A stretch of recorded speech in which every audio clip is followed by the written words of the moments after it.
Here are the top 10 best Power Ranger seasons of all time. And before y'all ask, no, Mighty Morphin is not on this list. As if we're being honest, majority of y'all old heads only fuck with it because it was the first and probably only season you ever watched as a kid. Objectively, it doesn't even come close to touching the best that this franchise has to offer. I don't care how that makes you Mighty Morphin Meat Riders feel, argue with your mom. Number 10, Dino Charge, which in my opinion is the only season from the Neo Saban era that's even remotely worth watching, where the characters had genuine motivations and backstories, where their personalities made them feel like actual people and not just generic cardboard cutout stereotypes, and the storylines, while still clearly geared toward kids, were compelling enough to keep me engaged, even as an older fan coming back to the franchise. It also had a really great theme song that was nothing short of epic. In a world full of strife, we must fight to survive. Also gave us Shelby, the first Black Pink Ranger, who not only is a great character, is played by an actress who, you'll never catch me complaining about seeing on screen, if you know what I mean. Number 9, Mystic Force. A season that's also known for having a dope theme song. Yeah, here come the Power Rangers, yeah, here come the Power Rangers. Now, Mystic Force is a season that I never really vibed that much with as a kid, just because it was so different from the other seasons. But watching it back now that I'm older, that's actually what I've come to appreciate about it. I think they did a really good job of leaning into the mysticism of it all, making it feel more like a Lord of the Rings fantasy adventure than the usual sci-fi elements that we're used to. I will say the suits did take some getting used to. They completely ignored Edna Mode's advice about no capes. But again, over time, I've grown to appreciate them. Number 8, Lost Galaxy. Definitely one of the darker and more adult of the earlier seasons that introduced complex themes to a young audience like death, survivors' guilt, trauma. And I really appreciated how the writers made a conscious effort to not talk down to their audience. The whole arc surrounding Kendrix the Pink Ranger, later Corone getting her redemption arc after being the villain of In Space, genuinely some of the best writing the show's ever done. It also was the season that gave us Maya.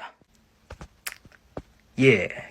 Number 7, Time Force, which I feel like is a season that is heavily underrated. It had one of the best main villains we've ever seen in the franchise that have motivations that went beyond just being another mustache-twirling megalomaniac. The angle that they took this season with the Rangers being time cops hunting down rogue mutants led to a lot of compelling and layered stories talking about prejudice and preconceived biases. Ken Scott, the Pink Ranger, is the undisputed most badass female Ranger we've ever gotten. Her romance with Wes is actually one of the few ships that I think the franchise handled flawlessly. Also, Eric the Quantum Ranger, top tier upper echelon character. So I do always find it weird whenever a Ranger team has more than one Red Ranger. The dynamic that he adds not only to the team, but the show is just juicy. Number 6, Power Rangers in Space. Great show with a trash title. As many longtime Power Rangers fans know, this was actually the season that saved the show from cancellation. And watching it from beginning to end, you can definitely see why. This whole season was a spectacular swan song to the original Saban/Zordon era of Power Rangers that started with Mighty Morphin. TJ, Cassie, Ashley, and Carlos got 10 times more development than they ever got in Turbo. Introducing the new Red Ranger Andros into the mix just flips the entire team dynamic on its head as we slowly uncover the mysteries of its past throughout the season and how it ties to the main villain of the series, Astronema, how it brings back several of the classic side characters that we met throughout the previous seasons. And the story just keeps building and building with each passing episode until it all crescendos into the most epic finale in Power Rangers history that they still, in my opinion, have yet to top. Alright y'all, now that I'm checked into my hotel gearing up for New York Comic-Con tomorrow, here are the remaining top 5 best Power Ranger seasons of all time. But we're gonna skip number 5 because I couldn't think of a season that was better than In Space, but worse than my number 4 pick. So for the sake of this video, we're gonna move all the seasons I ranked in part 1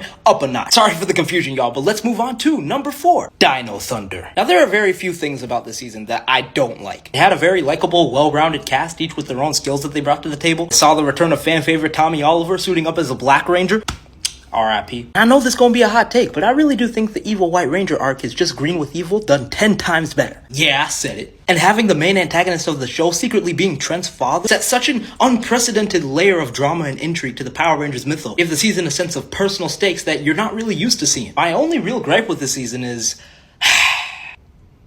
Am I the only one who thinks Super Dino Mode just looks goofy as hell? Like, even by Power Ranger standards? The spikes just come off as so try-hard. They look like a drawing a kindergartner would make. But other than that, very solid season. Number 3, Power Rangers Jungle Fury. Ignore the costume change. I always felt that this was the definitive season of Power Rangers for my generation. While other Ranger teams had cool swords or blasters or axes, this Ranger team had the hands. Out here Millie rocking on Daishi's whole crew. And I lived for that shit. The fight choreography in the season was top tier. Also, I think it's pretty much unanimous at this point that Casey the Red Ranger had one of the most rewarding power crawls in Power Rangers history. In a weird way, he reminds me a lot of Po from Kung Fu Panda, who grew from being a complete rookie novice to the strong, confident leader of the pack. Also, this is the season that gave us RJ, who is the undisputed GOAT. Now, number 2, Power Rangers SPD. I kid you not, y'all. This was the season of Power Rangers that completely changed my perception of the entire franchise. Because when I was like 11 to 13, I went through this I'm too cool for Power Rangers phase. Because I thought it was just kid stuff. When I watched the first episode of Power Rangers SPD and I saw just how different it was from all the other previous Power Ranger seasons I saw, how they were meticulously setting up the characters and their arcs, off the jump, I was hooked. Jack the Red Ranger was simply him, bro. And he secured that title effortlessly. I loved how him being chosen to lead the team over Sky forced Sky to reevaluate his preconceived notions of what being a ranger is supposed to be. It forced him to grow as a character throughout the season until eventually he became ready to take up that role. I love Bridges' eccentric brand of genius. He reminds me a lot of Sokka from Avatar, the way his unconventional way of thinking allows him to contribute to the group. And don't even get me started on the Shadow Ranger, bro. I'ma just say it. Daki Kruger is the best mentor in all of Power Rangers. Oh, he teaches his Rangers hard lessons and refuses to fight their battles for him, but when his squad needs him, he's always there. I don't know why, but he always gave me the same energy as Raymond Holt from Brooklyn Nine-Nine. I do wish the Omega Ranger was able to get more development because we never got to see him outside of his costume until the end, but this season was nothing short of top tier. Even if you're new to the franchise and you're looking for a way to start, cannot recommend SPD enough. Which brings us to number 1, Power Rangers RPM. I've heard a lot of people refer to the season as the Dark Knight Returns of Power Rangers. And the more I think about it, the more accurate that title feels. This was easily the most ambitious plotline the Power Rangers franchise has ever done. Setting it in a dystopian future where the villain already won? At the time the season came out, that shit was unheard of. Not only is the season of Power Rangers a masterclass of character development, dynamic storytelling, and high-stakes drama, the cinematography and stylistic choices they made with the season are just mwah. There are scenes and frames in this season of Power Rangers that makes it feel like it was shot for AMC. I almost want to make a separate video talking about all the things that are great about this season, but I think I'm gonna leave it here for now. So to recap, number 9 is Dino Charge, number 8 is Mystic Force, Lost Galaxy is number 7, Time Force is number 6, In Space is number 5, Dino Thunder is number 4, Jungle Fury is number 3, SPD is number 2, and coming in at number 1 is Power Rangers RPM. But what do you guys think? Do you agree with my list? What are your top 10 favorite seasons of Power Rangers? Let me know in the comments below. If you're fly like me, give me a follow, and I will see you guys at New York Comic Con.